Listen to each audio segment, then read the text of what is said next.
Hey YouTube, it's Dimitri, and today I'm going to answer some subscriber questions. There are two questions that have somewhat the similar kind of question here. I'll read them both, and then we'll talk about them. Lacrit asks, do you think it's worth it for a young person to do work that's uninteresting, so like, for example, investment banking, just for the money? And then Raymond also asks, what made you become a quant? Did you do it for the money or for other reasons? So let's dive into this a little bit here. So the first question is here, do you think it's worth it if it's uninteresting work? To be honest with you, no. I think it's a huge waste of your time. I think you'll regret it later down the road. The reason for this is that a lot of people, right, they think like investment banking, quantitative finance, computer science, and they're all excited, and they think you can make all this money, and you're going to be rich overnight. Or it's like, oh, I'm going to go out and get this degree, I'm going to work for 5-10 years, be really wealthy, and then I'll quit. So there are a lot of assumptions baked in here, which I talk about in some of my other videos. Some of these assumptions, for example, when people say, Dimitri, don't quants make $300,000. Don't quants make $500,000. Don't quants make $1 million, right? I've seen it. I know people. I've heard it, right? You're all excited about it.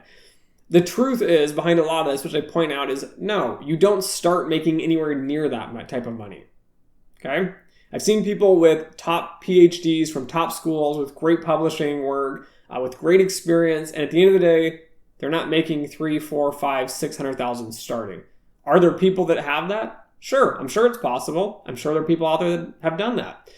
But the issue is that the vast majority of these jobs will start you at a lower range. So in the quant world, for example, you would typically start between like 70 and like 120, depending on location, job, education, and a few other factors.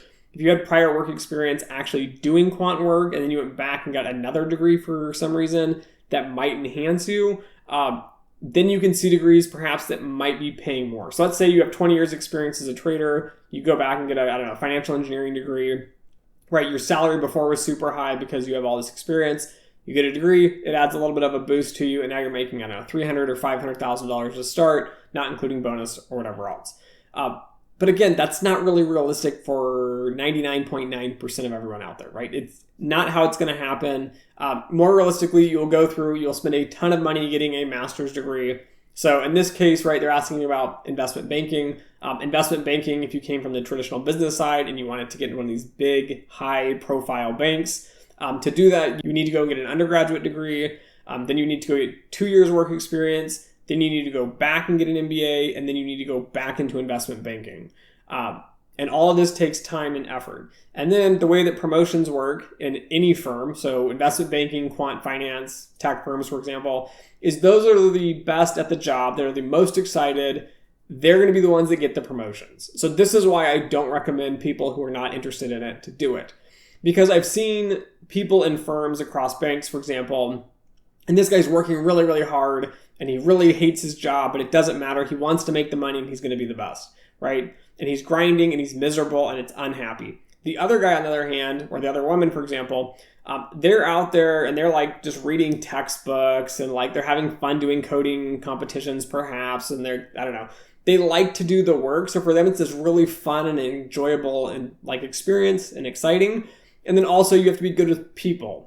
So no one tells you this even on the quant side, but you need to be good with people. And so the person that's grinding it out, when the first year comes and they don't get promoted, they're going to be very bitter and upset. And they're not going to work well with other people. And it happens. And then what ends up happening is the person that enjoys it, they don't really care. Like, it'd be great to get promoted, but it doesn't really matter, right? Because they like the job, they're happy. And in the long run, you'll see that the person that really enjoys it and it's a lot less effort for them, they're going to get far, far ahead in their careers at a younger age. And even the person that's upset, even if they can somehow get those promotions, those notches, they're always upset. They're always unhappy. At some point, they get capped because it's like you're just not fun to work with. And then when you look back at this, so I'm not even that old. I'm only 31?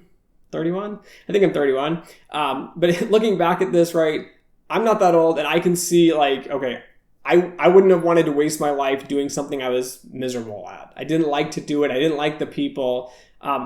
Doing a job, like, for example, quantitative finance, which I do for a living, I love it. I'm excited. But there are days when I just want to like strangle somebody, right? They're just irritating you so much. If I hated my job on top of that, I would snap. I would not make it to where I'm at today at the age of 31. So it wouldn't happen. Career-wise, I'm fairly ahead of the curve compared to most. Again, but for me, it's not a lot of work. Like I enjoy learning data science as the new trendy thing that's coming up. I enjoy, learning statistics and reading academic papers, which most people aren't doing. But in general, I think doing something that's interesting is like important. It's something that kind of like nourishes your soul as well and your well-being and mental health.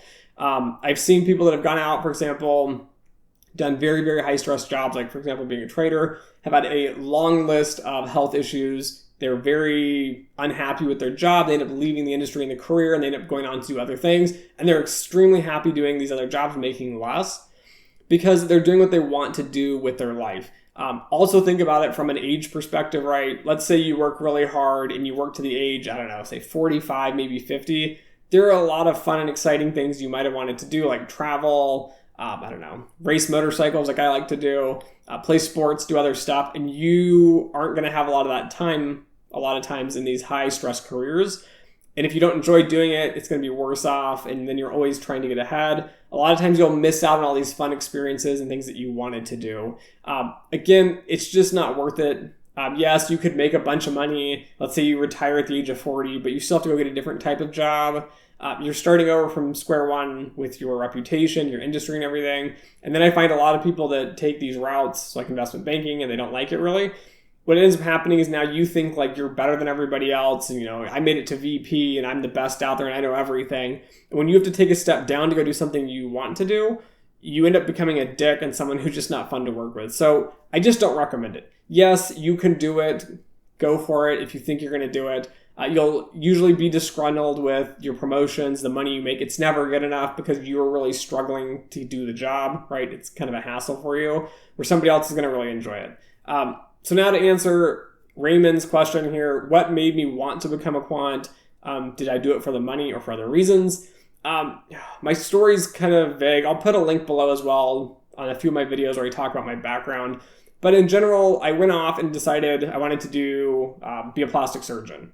Then I wasn't cut for that, okay? I can't handle blood. That just squashed that career right out of the question. And then my father was running a business. I read a lot of business books. My dad and I talked a lot about business growing up as a kid. So we'd talk about, I don't know, like fast food chains and why one outperforms the other ones. Is it customer service? Is it cleanliness? Is it how the business model is set up? Is it franchisees? How do they collect their fees? Right? We're talking about business. So I just thought it'd be a natural fit to go into finance. And this will also answer, I'll put in here too, ALCUS. They asked, what was your undergraduate degree about? So my undergraduate degree was a degree in finance, so a BBA, Bachelor's in Business Administration, with finance as my emphasis and focus. And then I have a minor in economics. I went through that. It was exciting. It was fun. I graduated, and I felt like I was missing real hands-on, hard scientific tools for doing finance. So I was kind of upset thinking, I went to all this schooling, I paid all this money, right?